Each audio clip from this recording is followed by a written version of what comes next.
Hello everyone, and welcome back to our story corner. Today, I want to take you on a journey to the vast, sun-drenched savannas of Africa, a place teeming with life and wonder. Imagine the golden grasses stretching as far as the eye can see, dotted with acacia trees that look like giant umbrellas. In this beautiful land lived a giraffe named Gigi. Now, Gigi wasn't just any giraffe. She was the tallest animal on the entire savannah. Her long, elegant neck reached high into the sky, allowing her to see things that no one else could. From her incredible vantage point, she could spot the juiciest leaves on the tallest branches, see the lions resting in the shade long before they stirred, and watch the sun rise and set in a spectacular blaze of color. Gigi was very proud of her height. She would stand tall, her head held high, looking out over her world with a sense of superiority. "I can see everything from up here," she would often think to herself. "I don't need anyone's help for anything." And for a long time, she was right. While the smaller animals like the zebras and gazelles had to stay on high alert for danger, Gigi could see it coming a mile away. While the warthogs had to dig for roots, Gigi feasted on the most tender leaves at the very top of the trees, leaves that no one else could reach. She felt self-sufficient, strong, and independent. She believed that her ability to see farther and reach higher made her better than everyone else. She never felt the need to lower her head, either to drink from a low puddle or to speak with the smaller creatures on the ground. She saw bending down as a sign of weakness, something she was above. But the savannah, as beautiful as it is, can also be a harsh and unforgiving place. The seasons change, and with them, the very landscape itself.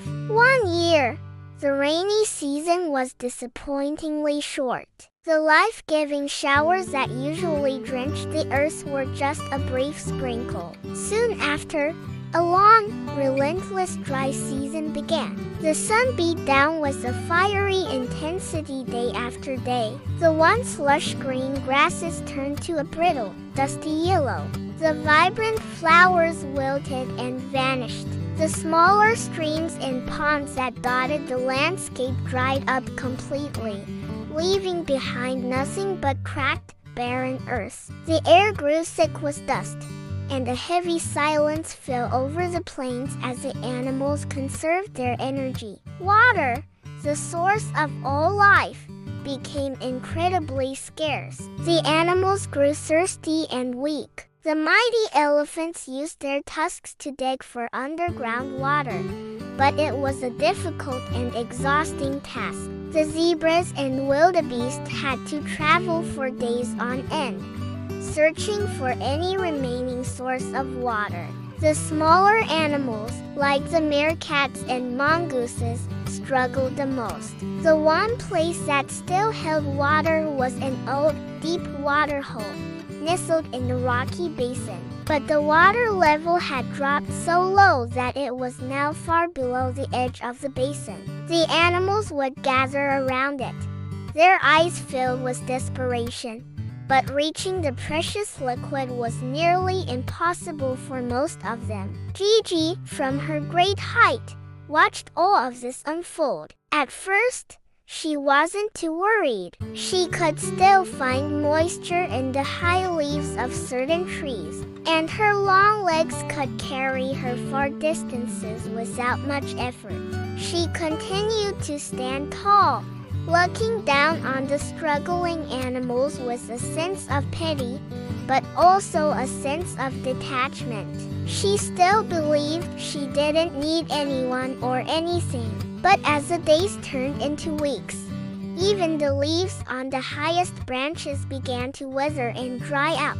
Gigi felt a thirst she had never known before, a deep, gnawing dryness in her throat. Her pride couldn't quench it.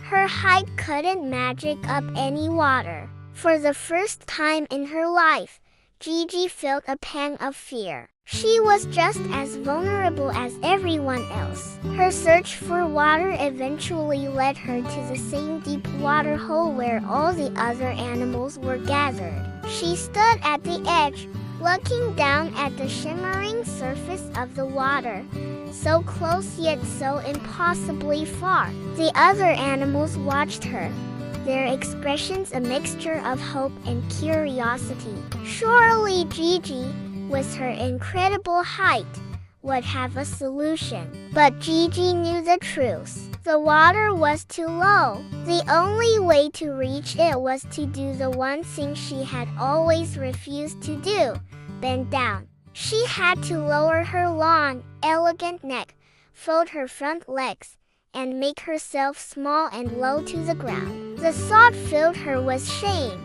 She had spent her entire life believing that her strength came from her height. Bending seemed like an admission of failure. She stood there for a long time, torn between her pride and her desperate thirst. She watched a mother warthog trying to nudge her tiny piglets towards the edge, their little squeals of thirst breaking her heart. She saw an old tortoise, his shell covered in dust, stretching his neck as far as it would go, but falling short. The sun beat down, and her thirst became unbearable. It was in that moment of desperation that something inside Gigi shifted. She looked at the faces of the other animals, not with pity or superiority, but with empathy. They were all in this together.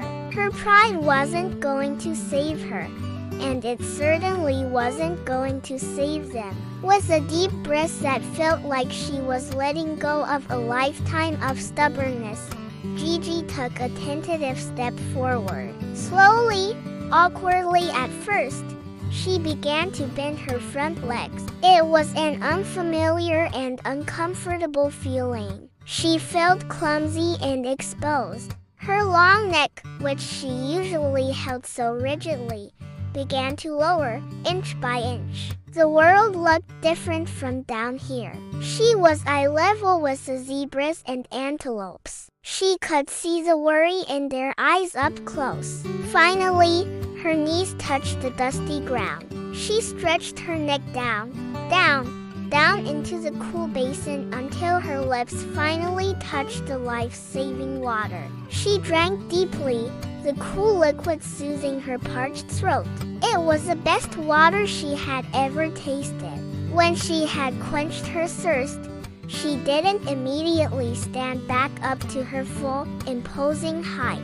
She remained there for a moment, looking around.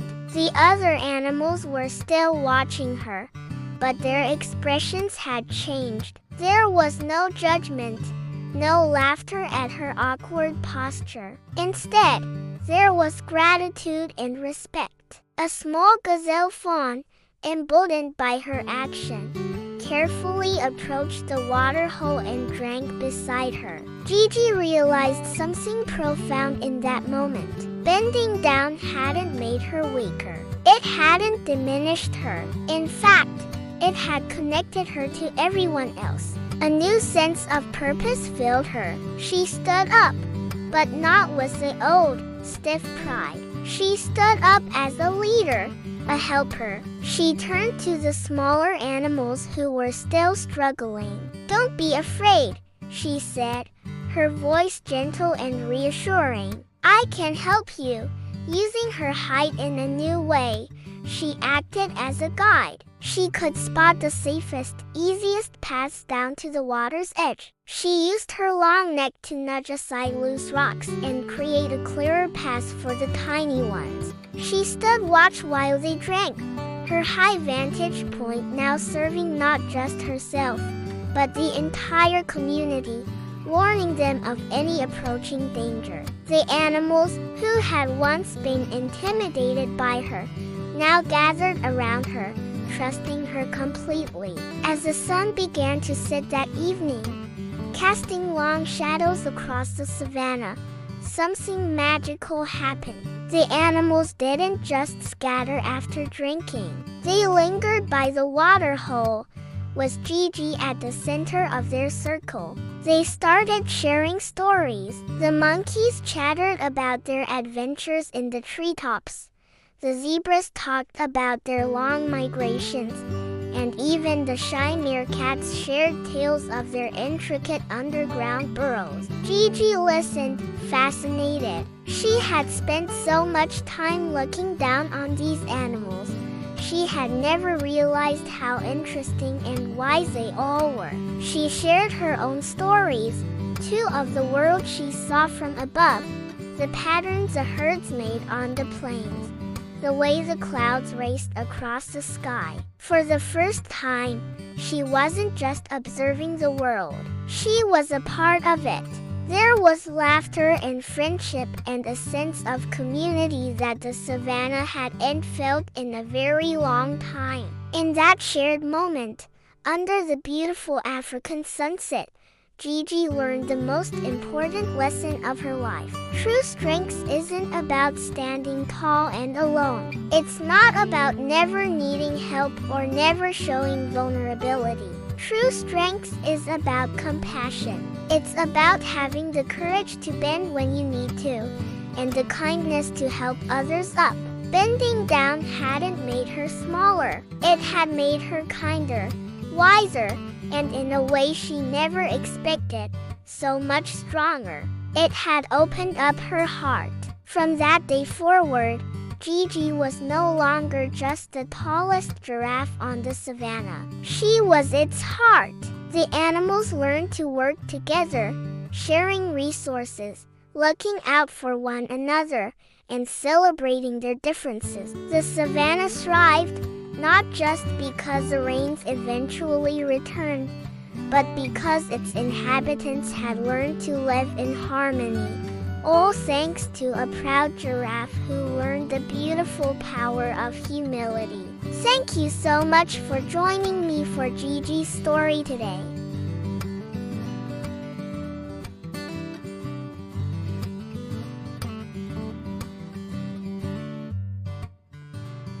If you enjoyed this story, please give this video a like.